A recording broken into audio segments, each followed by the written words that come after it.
Welcome back. Many of us know the drill. You have an emergency. You go to the hospital. A doctor you didn't choose and who doesn't accept your insurance provides care. And weeks later, you're slapped with a hefty medical bill. Well, that's not going to be the case anymore. A law that makes it illegal to issue surprise out-of-network hospital bills goes into effect tomorrow, January 1st. Congress passed the bill with bipartisan support during the Trump administration, fine-tuned it by President Biden's White House. Niall Stanage from The Hill joins me now to talk about this and how the new law will impact millions of Americans. Niall, it's a pleasure. Good morning. Morning. How are you? Very well, thank you. This is a consumer protection law, Niall, that affects so many people. Fully half of all Americans are currently in medical debt. Why hasn't any other administration done something like this before? And are there cons to it, especially for medical providers?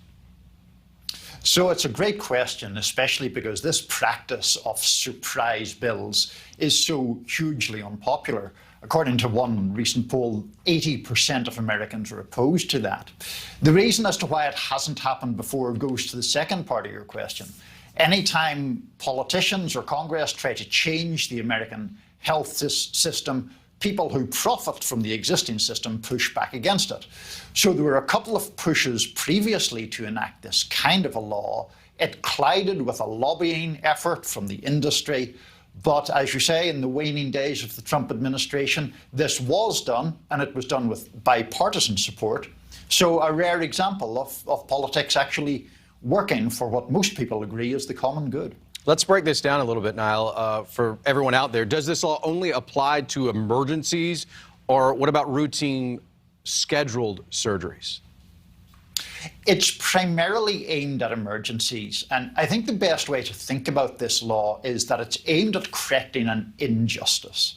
And that injustice is if someone goes to the ER having a heart attack, people understand that they shouldn't be trying to inquire as to whether every person who sees them is in network or not. That's a different situation than if you have to schedule knee surgery, for example. Now, if you do have to schedule knee surgery, you should almost always schedule it with a hospital and main doctor who is in network. Under this law, if you do that, you shouldn't get surprise bills from, let's say, secondary physicians, people who administer anesthetic or something like that. Are there exceptions that we should be aware of? There's an important exception, and I'm glad you asked. Ambulances are the key exception. Ambulances by road specifically. Air ambulances are in a different category, and they are covered by this law. But ambulances by road, they can still bill you for their services. So that's something to certainly be aware of. Now, let's talk about the politics of this law. We're in right now such a non-bipartisan era of American politics.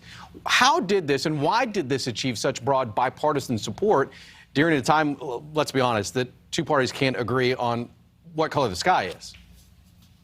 Right. Well, I think one reason is because the actual practice of this surprise billing, in effect ambushing people who are in medical distress, is just so unpopular.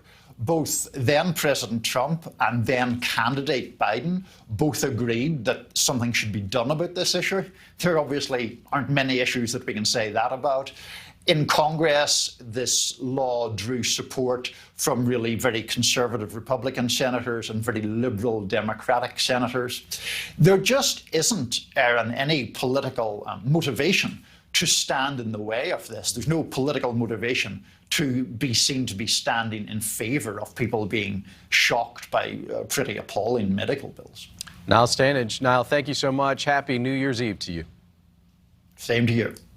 If you have New Year's... Thank you so much for watching. Make sure to click on the red subscribe button below so you can get more of NewsNation's fact-driven, unbiased coverage.